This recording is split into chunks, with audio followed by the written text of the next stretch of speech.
हमारे उन एहसानात को याद करो जब हमने तुमको कौम फिरौन से नजात बख्शी।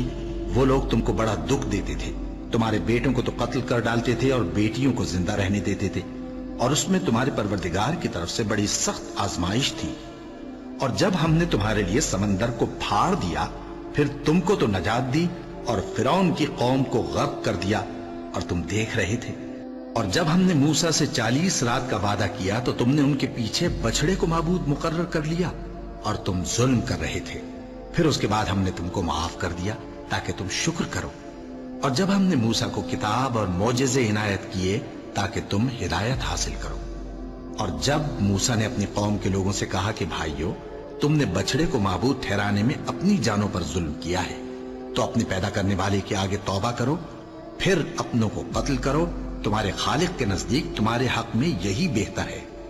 फिर उसने तुम्हारा कसूर मुआफ कर दिया, वो बेशक बड़ा मुआफ करने वाला है, बड़ा मेहरबान है। और जब तुमने मूसा से कहा कि मूसा, जब तक हम अल्लाह को सामने न देख लेंगे तुम पर ईमान नहीं लाएंगे, तो तुमको बिजली ने आ घेरा और तुम देख रहे थे। फिर मौत आ जाने के बाद हमने तुमको अस्सर नौ जिंदा कर दिया ताकि एहसान मानो।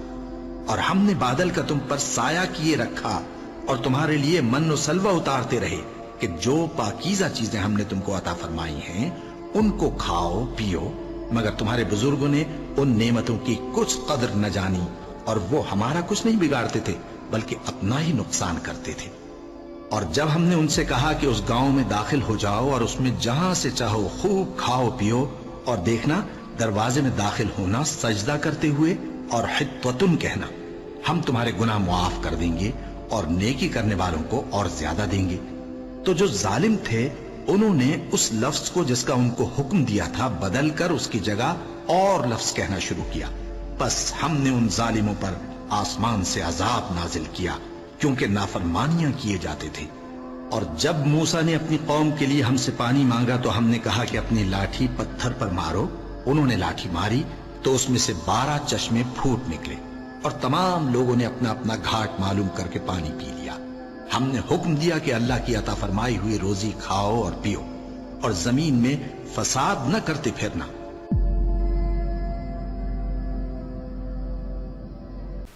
अस्सलाम वालेकुम। ये चैप्टर नंबर 2 होमियोस्टेसिस का लास्ट टॉपिक है, most likely disorders of the kidneys. हमने ये तो देख लिया कि नॉर्मली किडनीज जो हैं वो किस तरह से फंक्शन करती हैं। अब कुछ प्रॉब्लम्स हैं जो कि किडनी से रिलेटेड हैं, उनके बारे में बात कर लेते हैं ना। First of all most common जो है वो हमारे पास किडनी स्टोन है। स्टोन बेसिकली एक सॉलिड मास होता है जो किसी न किसी सॉल्यूट या किसी न किसी पार्टिकल्स जो हैं उनके मिलने से बनता है। मोस्ट कॉमनली जो सॉल्यूट्स पाए जाते हैं वो कैल्शियम ऑक्सलेट या कैल्शियम फॉस्फेट के होते हैं या कार्बोनेट कह लें। तो कैल्शियम जो है ये मोस्ट कॉमनली स्टोन्स के अंदर पाया जाता है। कैल्शियम के साथ एक और कंपाउंड होता है, या तो ऑक्सलेट होता है या फॉस्फेट होता है या कार्बोनेट होता है। तो ये आपस में मिलकर जो है सॉलिड पार्टिकल बना लेते हैं जो साइज़ में बड़े होते जाते हैं कि वो यूरिन के अंदर जो है वो पास नहीं हो पाते। इसके अलावा एक और तरह के स्टोन्स होते हैं जिन्हें यूरिक एसिड स्टोन कहते हैं। यूरिक एसिड बॉडी में प्रोड्यूस होता है, तो या तो ज़्यादा प्रोड्यूस हो रहा हो या कम बॉडी से निकल रहा हो, तो उस कंडीशन में यूरिक एसिड के स्टोन्स ही बन सकते हैं। एंड सिस्टीन जो है एक तरह का अमाइनो एसिड है, कुछ लोगों के अंदर सिस्टीन के स्टोन्स जो हैं वो भी पाए जाते हैं। तो होता यह है कि या तो इन तमाम मटेरियल्स की तादाद बढ़ जाए यूरिन के अंदर, या फिर इनका जो ड्रेनेज है उनके अंदर मसला हो, या कुछ प्रॉब्लम जो है वो पीएच से रिलेटेड भी होती है। यानी यूरिन की पीएच जो है उसमें अगर चेंजेस आते हैं तो आसान हो जाता है पार्टिकल्स का आपस में मिलना और फिर जो है वो उनसे स्टोन बनाना। इसके अलावा डिहाइड्रेशन, पानी की जो कमी होती है वो भी एक रीज़न होता है स्टोन फॉर्मेशन के अंदर। तो होता ये है कि यूरिन से सेपरेट हो जाते हैं, प्रेसिपिटेट कर जाते हैं, नीचे बैठ जाते हैं और आपस में मिलकर जो है वो स्टोन फॉर्मेशन जो है वो स्टोन फॉर्मेशन जो है उसको प्रमोट करते हैं। अच्छा, कई बार ऐसा होता है कि या तो ये छोटे होते हैं बहुत ज़्यादा, ठीक है, या फिर बड़े होते हैं लेकिन ये खुद ब खुद ब्रेक हो जाते हैं और ये पास आउट हो जाते हैं यूरिन के अंदर और इसमें कोई पेन नहीं होता, पता भी नहीं लगता। ये पता लगता है लेकिन कुछ वक्त बाद पेन जो है वो खुद ब खुद ठीक हो जाता है। बट अगर ये लार्ज साइज़ का स्टोन है तो ये डैमेज करते हैं किडनी के टिश्यू को, और ऐसा हो सकता है कि ये यूरेटर के अंदर वो जो पाइप है उसके अंदर जो है वो फंस जाए और जिसकी वजह से जो रास्ता है वो ब्लॉक हो जाए, तो उसमें फिर शदीद जो है वो पेन होता है। और रीनल फेलियर तो इतना आसानी से नहीं हो सकता, बट ये है कि पेन जो है वो इसके अंदर बहुत ज़्यादा होता है। अच्छा, ये हमारे पास मशीन है जिसको लिथोट्रिप्सी मशीन कहते हैं। ये किडनी स्टोन्स की ट्रीटमेंट है तो ट्रीटमेंट के अंदर एक तो यह है कि वाटर इनटेक ज़्यादा हो तो उससे स्मॉल स्टोन्स जो होते हैं वो खुद ब खुद पास आउट हो जाते हैं। जो बड़े स्टोन्स हैं उनमें से भी कई बार ऐसा होता है कि खुद ब खुद वो छोटे स्टोन्स के अंदर ब्रेक हो जाते हैं, वो पास आउट हो जाते हैं। लेकिन एक तरीका है कि अगर स्टोन जो है वो नहीं पास आउट हो रहा, साइज़ में बड़ा है या फिर वो खुद ब खुद ब्रेक नहीं हो रहा, तो उसके लिए एक नॉन सर्जिकल मेथड है, यानी विदाउट सर्जरी। पहले तो सर्जरी की जाती थी बड़े स्टोन्स के लिए, बट अब यह है कि एक विदाउट नॉन सर्जिकल प्रोसीजर है जिसको हम लिथोट्रिप्सी कहते हैं। तो इसमें होता यह है कि कुछ वेव्स होती हैं, साउंड वेव्स होती हैं, जो कि उस स्टोन के ऊपर फोकस की जाती हैं।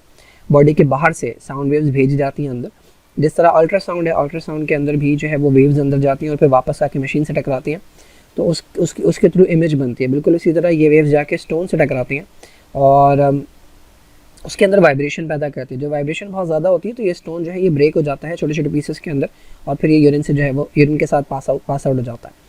तो अगर स्टोन जो है वो कंपैरेटिवली स्मॉल है तो हम इसको यूज़ कर सकते हैं। बहुत ज़्यादा बड़े स्टोन्स के ऊपर जो है वो ये तरीका इस्तेमाल नहीं होता।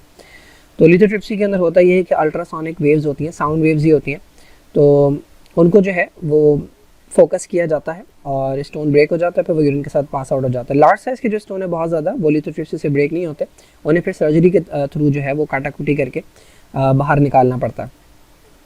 वाटर इनटेक जो है ये एक मेजर है जिससे आप बच सकते हैं। मैंने बताया कि डिहाइड्रेशन जो है ये एक रीज़न है स्टोन फॉर्मेशन का, और अगर वाटर इनटेक आपका अच्छा है तो कम चांसेस है स्टोन बनने के। इसके अलावा एक और चीज़ ये है कि कैल्शियम जो है वो बॉडी के अंदर कुछ कंडीशंस में ज़्यादा हो जाता है तो उससे प्रॉब्लम होती है। ऑक्जेलेट जो है, ऑक्जेलिक एसिड जो है वो जो कैल्शियम के साथ कंबाइन होता है वो कुछ वेजिटेबल से ज़्यादा आ जाता है बॉडी के अंदर। तो ये कुछ रीजंस हैं जिनकी वजह से स्टोन फॉर्मेशन होती है, और अगर इन्हें अवॉइड किया जाए तो स्टोन के चांसेस कम होते हैं ना। किडनी फेलियर, कई बार ऐसा होता है कि जो किडनीज़ हैं वो डैमेज होती हैं और नेफ्रॉन्स जो हैं वो अपना काम प्रॉपर्ली नहीं कर पाते। जो उनका काम है, काम क्या है? वाटर को, एक्सेस वाटर को रिमूव करना और इतना वाटर बचाना कि बॉडी के नॉर्मल फंक्शन परफॉर्म हो सके, ये एक काम है। इसके अलावा सॉल्यूट्स के बैलेंस को मेंटेन रखना।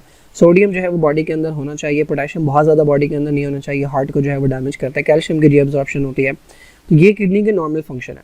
तो किडनी अगर अपना नॉर्मल फंक्शन नहीं कर पा रही किसी डैमेज की वजह से, किसी बीमारी की वजह से, किसी टॉक्सिन की वजह से, तो ये कंडीशन जो है ये किडनी फेलियर कहलाती है। तो किडनी फेलियर के अंदर जो नेफ्रॉन्स है वो आहिस्ता आहिस्ता अपना काम नहीं कर पा रहे होते, तो किडनी की जो फंक्शनिंग है वो मुतासिर होती रहती है। अब होता यह है कि इसके अंदर सॉल्यूट डिसबैलेंस होता है ब्लड एंड किडनी के अंदर। अब जब किडनी अपना काम नहीं कर सकेगी तो जो चीज़ें यूरिन के अंदर जानी थी वो बॉडी के अंदर रह जाएंगी, जिसके अंदर यूरिया आता है, ठीक है। इसके अलावा दूसरा वेस्ट मटेरियल जो बॉडी के अंदर आ जाता है। वाटर का जो अमाउंट है वो बैलेंस नहीं कर हो पाता, तो वाटर की कमी भी हो सकती है बॉडी के अंदर। और वाटर जो है, चूँकि वाटर को रीअब्जॉर्ब करना जो है ये मेन फंक्शन था, वाटर लूज़ होता जाएगा तो बॉडी के अंदर वाटर की कमी हो जाएगी। या ऐसा भी हो सकता है कि यूरिन फॉर्मेशन ही नहीं हो रही। जाहिर है नेफ्रॉन का काम था यूरिन बनाना, अब यूरिन फॉर्मेशन ही नहीं होगी तो बॉडी के अंदर वाटर ज़्यादा हो जाएगा। अब इतना ज़्यादा वाटर जो है ये बॉडी में जमा होने लगता है, जिसको हम नाम देते हैं एडिमा का। तो फ्लूइड एक्यूमुलेशन होने लगती है बॉडी के डिफरेंट पार्ट्स के अंदर। हार्ट के लिए ये बहुत बड़ी प्रॉब्लम है। एक्स्ट्रा फ्लूइड जब हार्ट ब्लड के अंदर होता है तो हार्ट जो है उसके लिए बड़ी प्रॉब्लम होती है। इसके अलावा डिसबैलेंस ऑफ सॉल्यूट जो है उसकी वजह से डेथ हो सकती है। पोटेशियम अगर बहुत ज़्यादा हो जाए तो हार्ट का जो रिदम है वो ख़राब हो जाता है, इसको हम एरिदमिया कहते हैं। इससे जो है वो जान जा सकती है। तो इसके लिए फिर जो है इन किडनी फेलियर के अंदर जो है फिर मशीन के ज़रिए ब्लड को जो है वो फ़िल्टर किया जाता है, जिसको आप डायलिसिस का नाम देते हैं।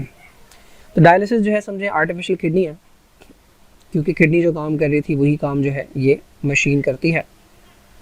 तो जो किडनी फेलियर के पेशेंट होते हैं या तो उनको ट्रांसप्लांट लगाया जाता है, किडनी जो है वो किसी हेल्दी डोनर, जिस शख्स के अंदर किडनी सही काम कर रही थी उससे निकाल कर जो है वो लगाई जाती है। बट ये उन लोगों के अंदर यूजुअली किया जाता है जो यंग पेशेंट्स होते हैं। और इसके अलावा इसके अंदर मैचिंग का एक बहुत बड़ा रोल होता है।